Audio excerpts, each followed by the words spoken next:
Amém? Mateus 16, o verso 21. 16, 21 de Mateus.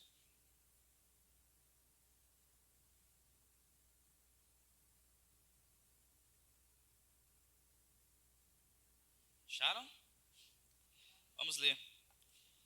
Desde esse tempo, começou Jesus Cristo a mostrar a seus discípulos que lhe era necessário seguir para Jerusalém e sofrer muitas coisas dos anciões, dos principais sacerdotes e dos escribas, ser morto e ressuscitado no terceiro dia. E Pedro, chamando-o à parte, começou a reprová-lo, dizendo: tem compaixão de ti, Senhor. Isso de modo algum te acontecerá. Mas Jesus, voltando-se, disse a Pedro: arreda, Satanás, tu és para mim pedra de tropeço, porque não cogita das coisas de Deus, e sim das dos homens. Amém? Em momento só, esses versos, podemos nos sentar. Irmãos, vocês já tiveram expectativa de alguma coisa e se decepcionaram depois? Porque não foi nada daquilo que você estava pensando.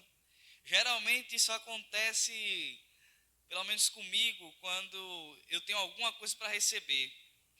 Estou esperando assim, meu Deus, esse mês vai ser uma bênção, vai dar tudo certo. Aí vem aquilo, o bebê adoece. Aí aquele dinheiro que eu pensei que era para uma coisa, tem que comprar um remédio, tem que comprar isso, tem que comprar aquilo. E o mês termina com nada do que eu esperava. Eu criei uma expectativa e me decepcionei. Está tudo do jeito contrário. Nada do jeito que a gente pensava. Quando Jesus vem a este mundo pela primeira vez, as coisas são muito parecidas. Os homens daquela época esperavam que Jesus fosse de um jeito, mas eles ficaram surpresos porque Jesus não era nada do que eles esperavam. Tinha um grupo que esperava que Jesus fosse um rei e que fosse tomar o lugar do rei que estava lá, os imperadores, tomar o lugar de Herodes, tomar o lugar de César, de Pôncio Pilatos, tomar o lugar desses homens e agora reinar aqui na terra, ser um rei aqui na terra. Ficaram decepcionados, porque no primeiro dos sermões que nós vemos registrado de Jesus, ele diz assim: bem-aventurados os pobres de espírito, porque deles é o reino dos céus. O reino de Jesus não era dessa terra, e os homens ficam decepcionados. Não era do jeito que eles queriam, não era nada como eles estavam imaginando. Bem, e eles também esperavam, havia um grupo que esperava um sacerdote que vinha e ia botar ordem no templo. Porque havia uma profecia que dizia que ia vir alguém que ia limpar como a potassa dos lavandeiros, limpa a roupa. Assim também esse sacerdote, esse profeta, viria e limparia a casa de Deus. Mas quando Jesus chega e mostra o que é que estava errado e o que é que tinha que limpar, esses homens ficam decepcionados, porque o que estava errado no templo do Senhor não era nada do lado de fora, era o coração deles. Jesus diz assim: vocês são hipócritas, vocês são como sepulcros caiados, do lado de fora é tudo bonito, mas por dentro está morto e está podre.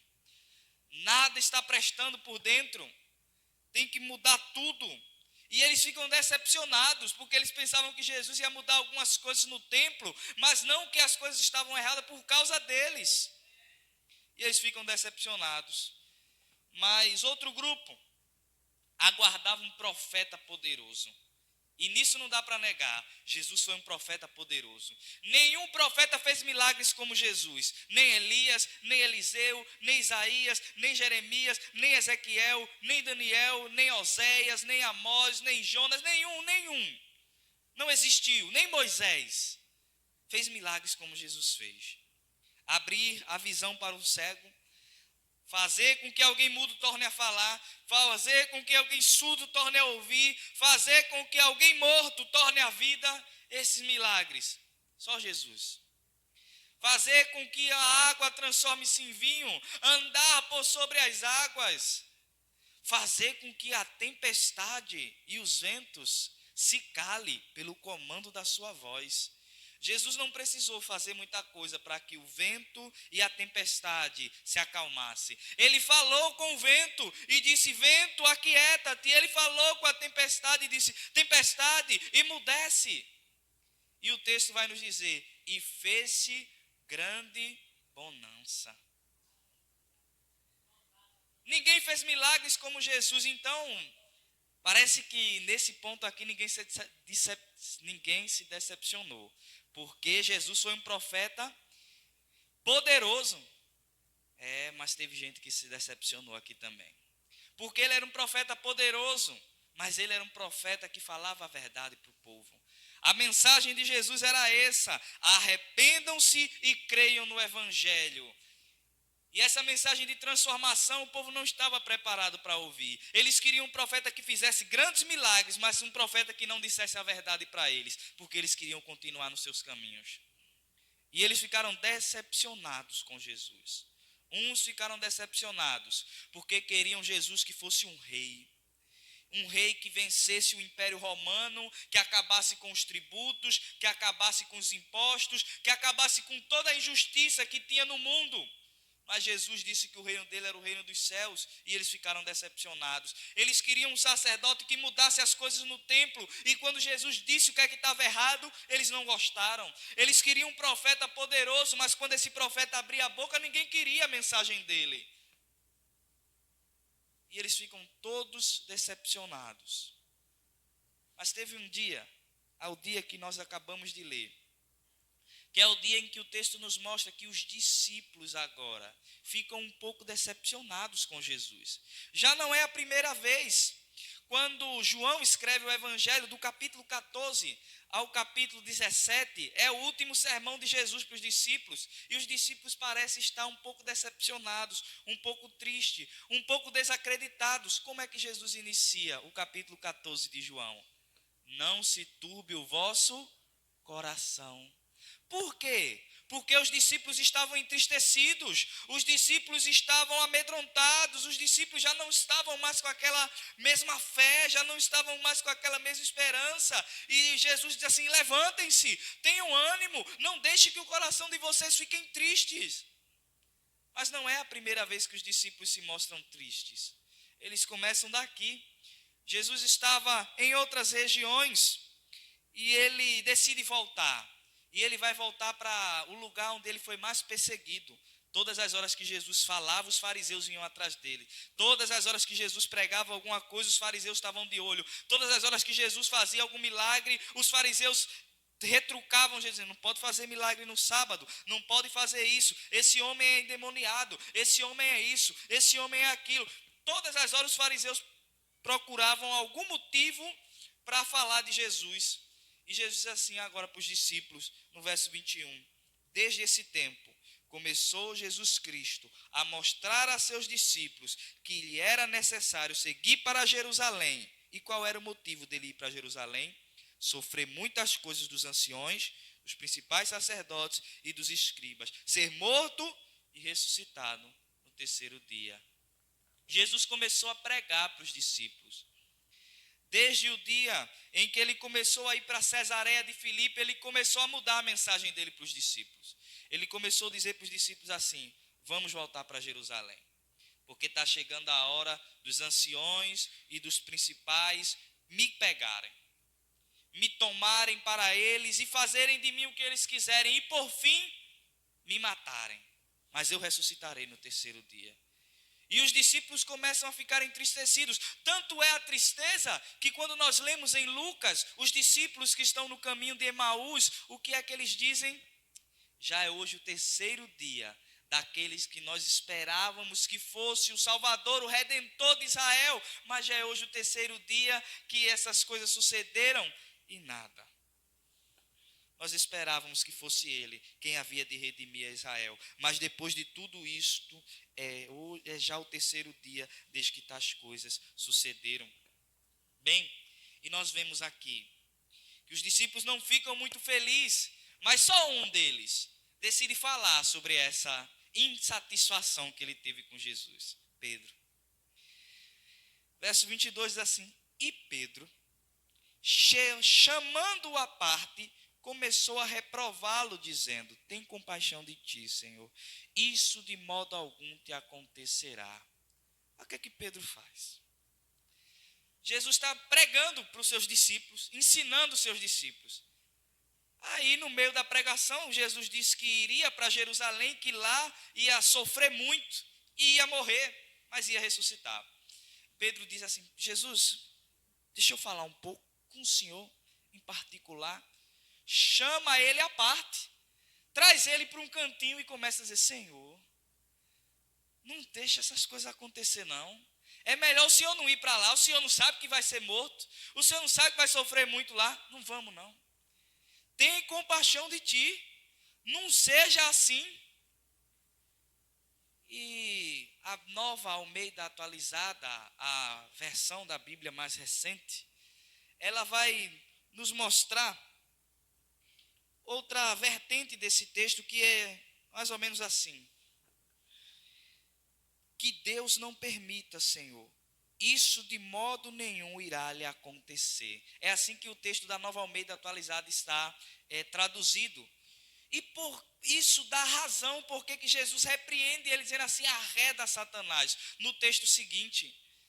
Porque Pedro repreendeu Jesus em nome de Deus. Ele diz assim: que Deus não permita, isso não vai acontecer. Trocando em miúdos, foi isso que Pedro fez. Chamou Jesus no canto e diz assim: Deus manda te dizer que não vai ser assim não, Jesus.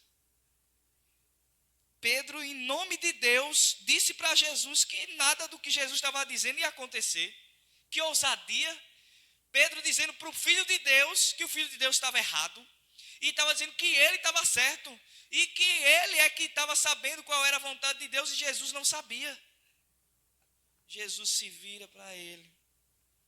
No verso 23, e diz assim: mas Jesus, voltando-se, disse a Pedro: arreda Satanás. Veja o que acontece. No verso 22, Pedro traz Jesus para o canto e fala com Jesus. Mas no verso 23, Jesus faz questão de trazer Pedro para o meio de todo mundo de novo. Pedro chamou ele para o cantinho. Olha o que o texto diz: mas Jesus, voltando-se, disse a Pedro. Jesus não chamou todo mundo no cantinho, não disse somente para Pedro, não. Jesus trouxe Pedro para o meio e falou para todo mundo: arreda Satanás, tu és para mim pedra de tropeço, porque não cogita das coisas de Deus, e sim dos homens. Pedro não estava endemoniado, não estava. Não era um demônio que estava ali em Pedro. O que acontece é que a fala de Pedro, ela é uma fala que remete a algo que o diabo faz. O que é que o diabo faz? Ele fala em nome de Deus o que Deus nunca falou. Foi exatamente o que Pedro fez. Pedro disse assim: olha, Deus não vai fazer assim não, Jesus. Deus não vai fazer isso com você não. E Jesus olha para ele e diz assim: isso aí é coisa de Satanás, isso não é coisa de Deus. Deus tem um caminho para mim, o caminho para mim já está destinado, não tente me parar. Jesus sabia que o destino dele era ir à cruz. E Pedro começa: não, Senhor, não vai ser assim não. Deus está mandando dizer que não vai ser assim não. Isso aqui nos mostra que nem tudo que é dito em nome de Deus vem de Deus. Às vezes as pessoas dizem em nome de Deus o que Deus nunca disse.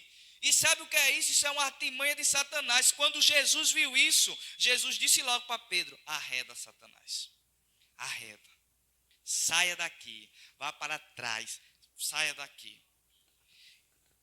Isso nos ensina a termos muito cuidado.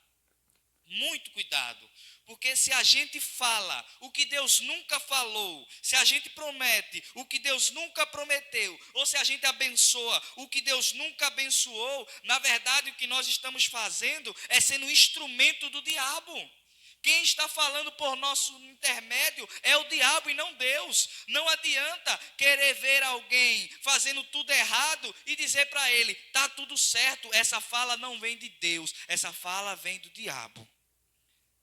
Temos que ter muito cuidado. Pedro repreendeu Jesus em nome de Deus. E Jesus chamou ele na frente de todo mundo e repreendeu ele, dizendo quem é que estava falando ali. Qual era aquele plano? A única pessoa que faz isso é o diabo. Foi o diabo quem ofereceu exatamente isso que Pedro estava oferecendo agora para Jesus. O que era? Satanás disse quando tentou Jesus: te darei todos os reinos se prostrado me adorares. O que Satanás estava fazendo? Satanás estava oferecendo a Jesus um caminho mais fácil para a glória, oferecendo a Jesus uma vitória sem o sacrifício e oferecendo a Jesus o trono sem a cruz. É exatamente isso que Jesus estava repreendendo ali. Pedro deixou que a boca dele fosse usada pelo diabo. Foi isso que aconteceu. E então Jesus repreendeu ele. E qual foi a decepção dos discípulos? Por que os discípulos ficaram tão decepcionados com Jesus? Porque eles sabiam que Jesus era o Messias. E agora a conversa de Jesus é que ele iria morrer, que o caminho dele era de sofrimento e de morte. Os discípulos ficaram muito tristes com isso e não queriam aceitar. Então Jesus vai pregar para eles mais uma vez. Jesus estava pregando e Pedro o parou. E agora ele vai pregar para os discípulos de novo, no verso 24, que é quando ele diz assim: então disse Jesus a seus discípulos: se alguém quer vir após mim, a si mesmo se negue, tome a sua cruz e siga-me. Jesus agora muda a pregação, porque ele estava dizendo que o caminho dele era um caminho de sofrimento e de morte. Ele iria voltar para Jerusalém, ia sofrer, iria morrer. E os discípulos dele ficam decepcionados. Mas então ele volta para os discípulos e diz para os discípulos dele que aquele que quiser estar com ele vai também enfrentar um caminho difícil, um caminho de negar a si mesmo. O que é negar a si mesmo?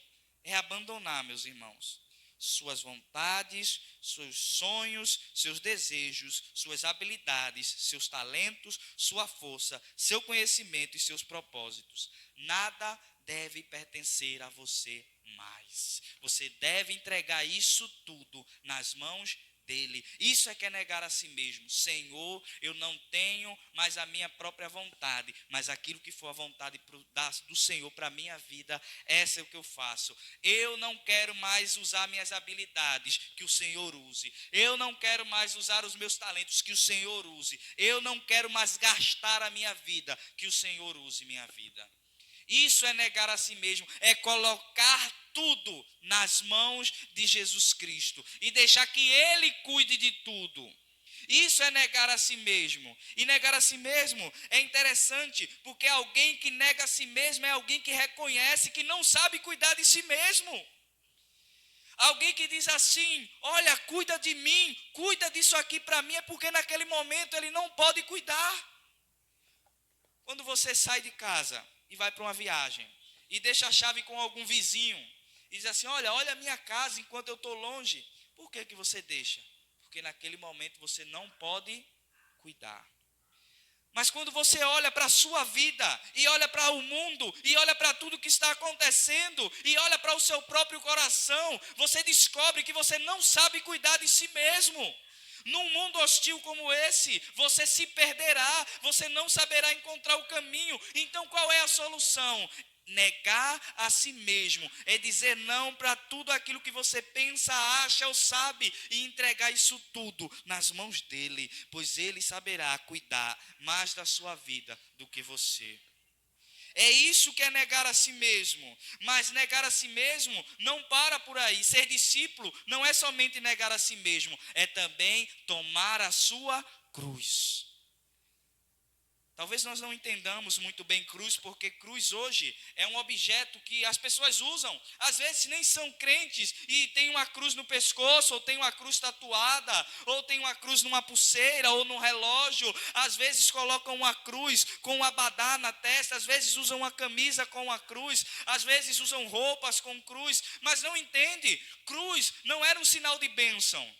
Cruz era um sinal de tortura, cruz era um sinal de morte, e pior das mortes. Às vezes, os crucificados não tinham direito nem mesmo ao enterro, eles eram jogados na vala. E eram deixados lá, porque sempre quem era crucificado era marginais, era gente que a sociedade não gostava. E Jesus diz assim: aquele que quiser vir após mim, ele deve renunciar a ele mesmo e entregar tudo nas minhas mãos. Tomar a cruz dele, ou seja, está disposto a enfrentar qualquer luta e qualquer sofrimento por minha causa.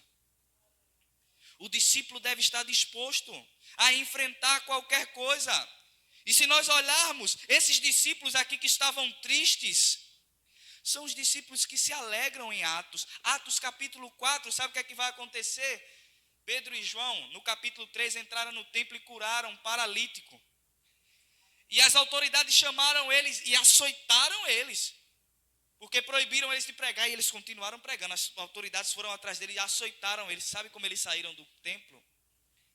Louvando a Deus e se alegrando por terem sido achados dignos de sofrer pelo nome de Jesus Cristo.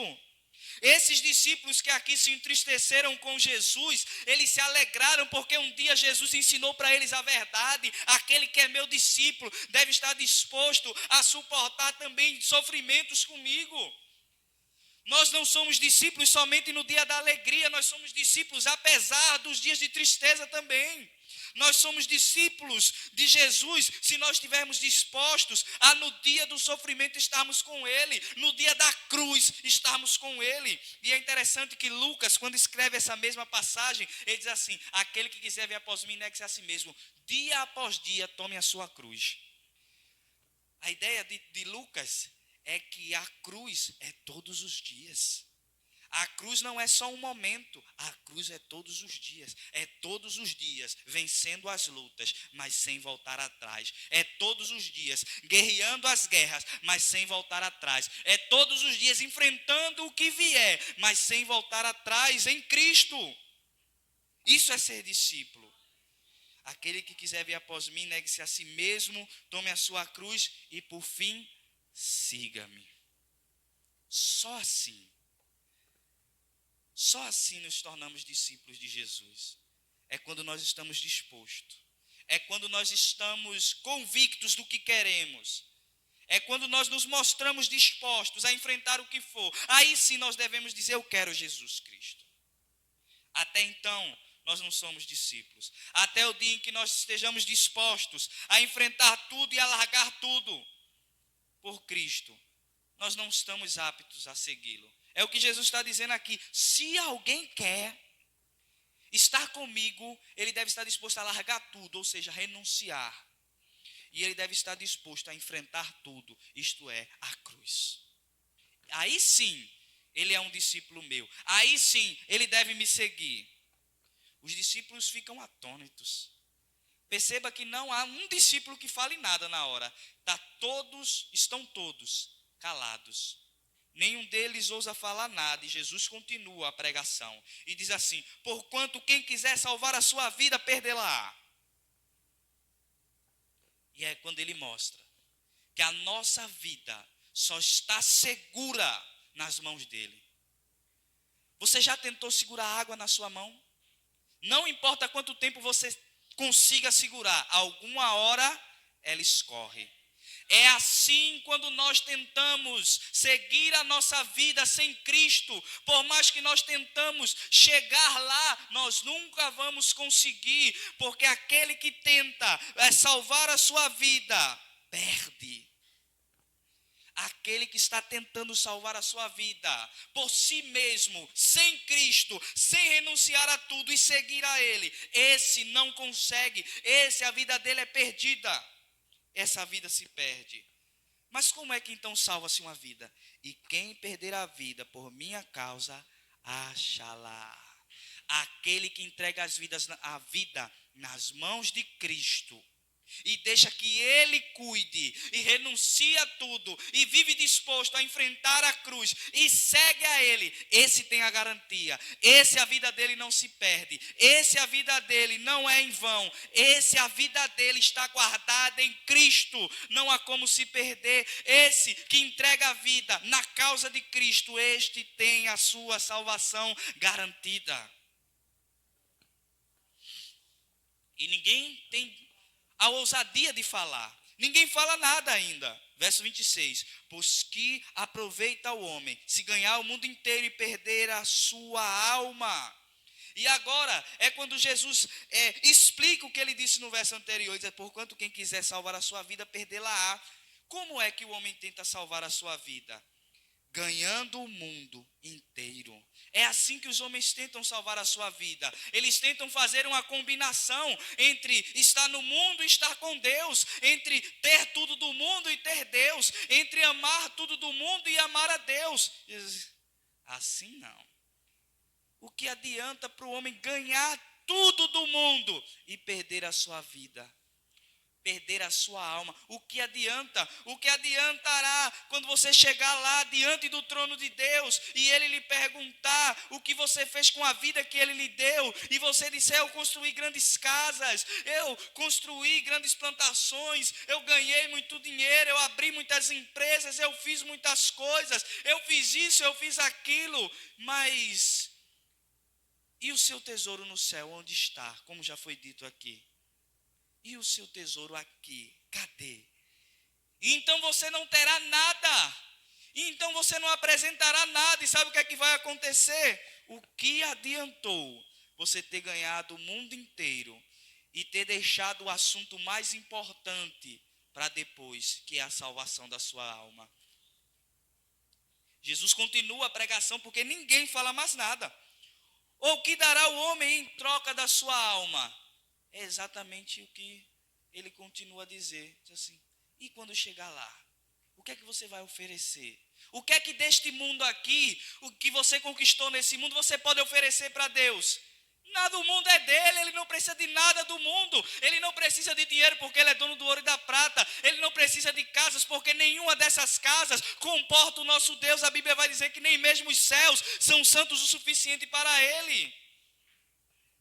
O que nós podemos oferecer à nossa vida é pouco. Deus é criador de nossa vida, Ele tem, a Ele pertence. Nada do que nós tenhamos neste mundo podemos oferecer a Deus e será satisfatório para que Ele nos aceite. A única aceitação de Deus para a nossa vida é que a nossa vida esteja na mão de Cristo. Se a nossa vida estiver na mão de Cristo, aí sim nós teremos a salvação de nossa alma. Porque quem quiser salvar a sua vida vai perder. Mas quem perder a vida por causa de Cristo, esse tem a vida garantida. E ele termina dizendo assim, porque o Filho do Homem adivina a glória de seu Pai com os seus anjos, e então retribuirá a cada um conforme as suas obras. Jesus vai terminar a pregação. E ele termina dessa forma. O evangelista Lucas vai acrescentar a este texto uma outra fala. Quer dizer assim, aquele porém que se envergonhar do meu Pai e de mim e do meu evangelho, eu me envergonharei dele quando vier na glória de meu Pai com os seus anjos. Em Lucas vai estar descrito assim esse texto. E por que ele está dizendo isso? Porque entre as ovelhas existem bodes. Entre os pastores existem lobos. Entre as virgens prudentes existem virgens loucas. Existe entre o trigo, joio, em todos os lugares. Mas tem uma coisa que não dá para fugir. Nós sabemos que nós não somos salvos por nossas obras. Não é o que nós fazemos para Deus que nos salva, é o que Cristo fez lá na cruz por nós que nos salvou. Mas e por que Cristo virá e julgará as obras? Exatamente por causa disso. Porque alguém pode dizer com a boca dele, eu sou discípulo de Jesus. Pode dizer com a boca dele, eu estou disposto a renunciar tudo. Eu estou disposto a tomar a cruz. Eu estou disposto a seguir. Mas tudo não passar somente de palavras. nunca ter a atitude real de largar tudo, de tomar a cruz e de seguir Jesus, mas naquele último dia, o mestre aparecerá e sabe o que é que ele fará? Pelas obras ele verá aquele que realmente largou tudo, aquele que tomou a cruz e aquele que seguiu. Esse verdadeiramente foi discípulo, esse a vida dele não se perde, esse aí ele está garantido, esse aí estará lá, esse aí será glorificado com o Filho de Deus, na glória do Pai, com os anjos de Deus. E é interessante que esse termo que está aí no verso 26, pois que aproveitará o homem ganhar o mundo inteiro e perder a sua alma, ou que dará o homem em troca de sua alma. O texto, ele monta um cenário mais ou menos de alguém que está gastando tempo. O que você está fazendo com a sua alma hoje? É mais ou menos isso que esse texto está fazendo.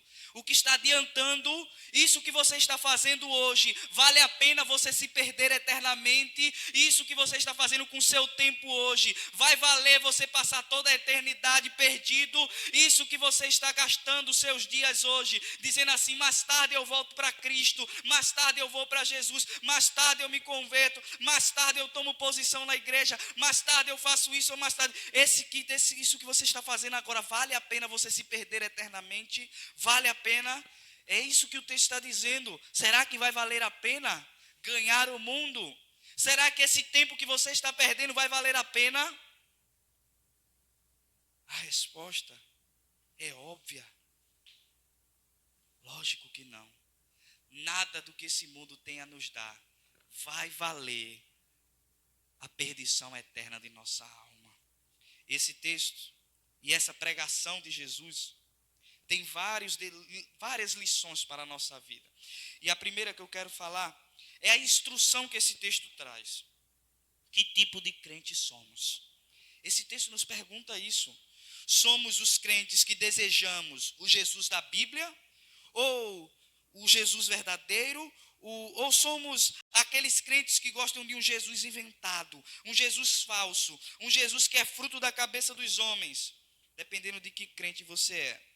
Hoje você pode sair daqui firmado na rocha ou decepcionado com Jesus, pois ele não era nada daquilo que você queria ou imaginava. Exatamente como aqueles crentes lá ficaram todos decepcionados. Um queria um rei, um queria um sacerdote, outro queria um profeta, outros queriam que Jesus não morresse. Todo mundo ficou decepcionado com Jesus, porque Jesus não era nada daquilo que ele pensou. Mas sabe o que é que aconteceu com os discípulos? Eles aceitaram Jesus como Jesus disse que ele era.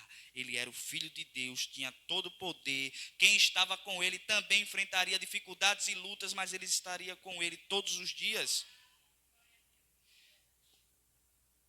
Hoje nós temos uma cultura que esse Jesus aqui decepcionaria muita gente, porque os crentes só querem a bênção, só querem a vitória, só querem um milagre, mas não querem o Jesus que diz assim, quem quiser estar comigo vai ter cruz também.